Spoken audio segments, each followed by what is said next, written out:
Hi guys, it's Chris with City Your Homestead. Time for supper.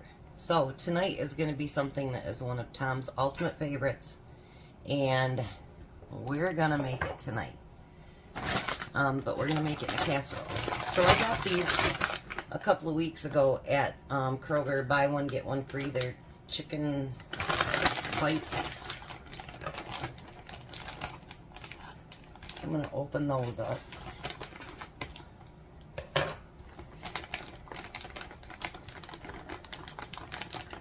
I tell you, some of this stuff thinks it's Fort Knox.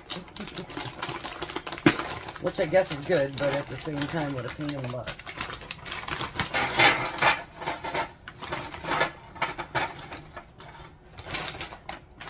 So I think I'm only going to use maybe about half the bag, and I might end up cutting some of those in half because they look pretty big. And I'm going to get them put in the oven. It says 425. It's not quite preheated to that, but we're going to get it put in there anyway and get it started to cook. You could do that without doing them, but I don't like mine to ever be soggy, so that's why I'm going to add, cook them a little bit first. So I'm going to get out my potato masher. And then I have my frozen potatoes that I did. And this was the hopes that they would just come out just like that.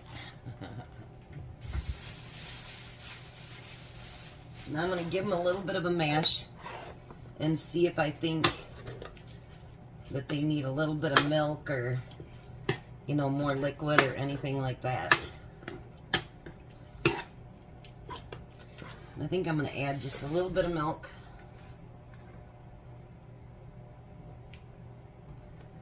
And I'm going to add, not that yet.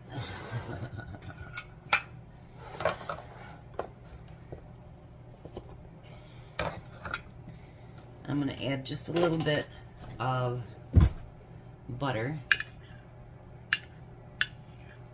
to them.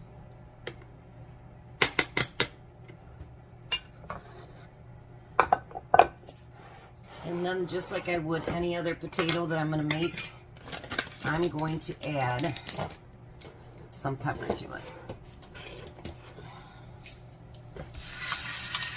Now you could just heat these up in the microwave. That wouldn't be a problem at all.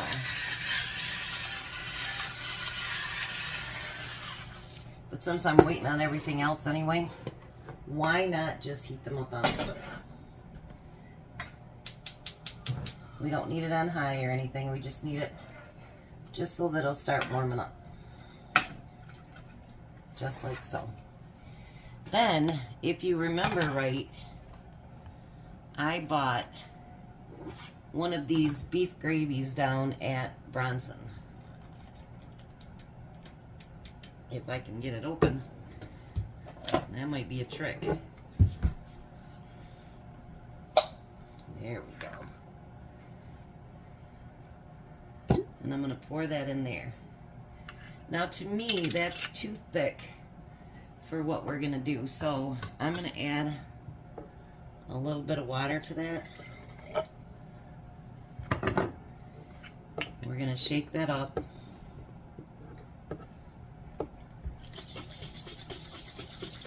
So we get all that goodness out of there. Just like so. Look at that. All that goodness right out of there. And then, that's what I keep forgetting to get every time I go to the Dollar Tree. I want a mini one that's a little bit bigger than that.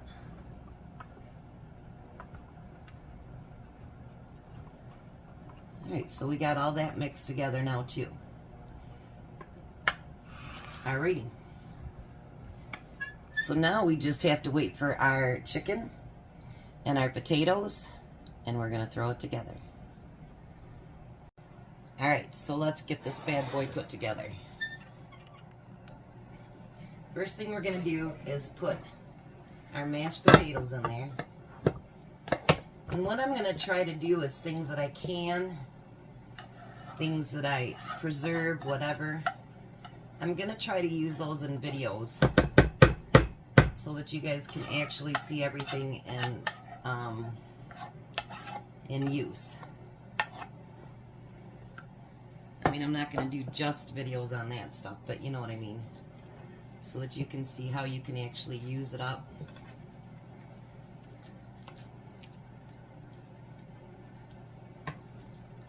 I almost used this today for lunch, to be honest. I thought, nope. You got a recipe to do. Then I'm going to take a can of corn. And yeah, I'm going to use the whole can, because that's what I opened. And we like corn, so I'm not going to have a half a can sitting somewhere that I don't know when I'll use it. So we're going to use the whole can. That's how that is. Now, about halfway through those cooking, what I did is I cut them in half or in quarters so that the chicken pieces are smaller.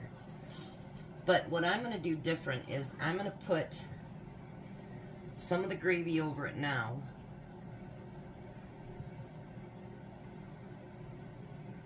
Like so.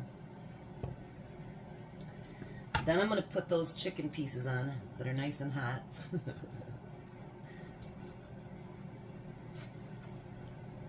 And I just broke the pieces up so that they're not just like one big old huge bite and that's it, you know what I mean? So that hopefully you get a bite in every single bite.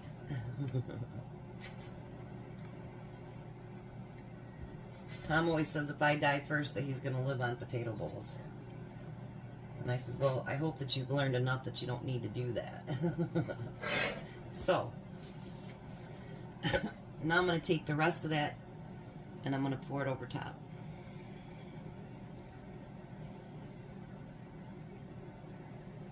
Just like that. Then, of course, we need cheese. You guys notice I've been trying not to use as much cheese. But some things just call for it. And this is one of them.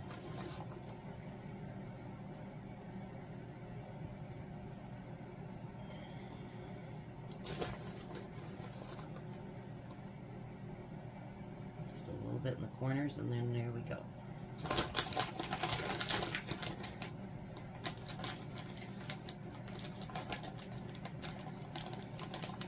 And I'm going to turn my oven from 425 down to 350.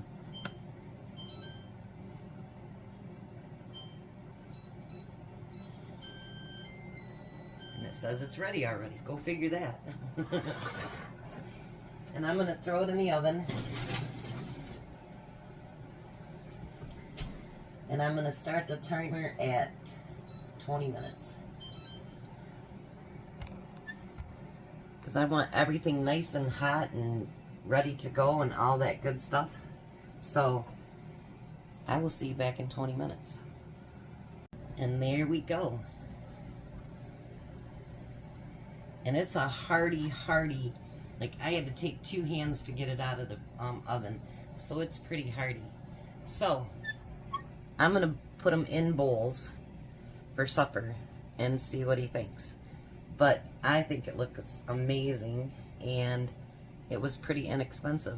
And I also added some cottage cheese and some fruit. So, yeah, I think it'll be one heck of a good meal. We'll meet you at the table. Tom. Hello. How are you? I'm a lot better shape today.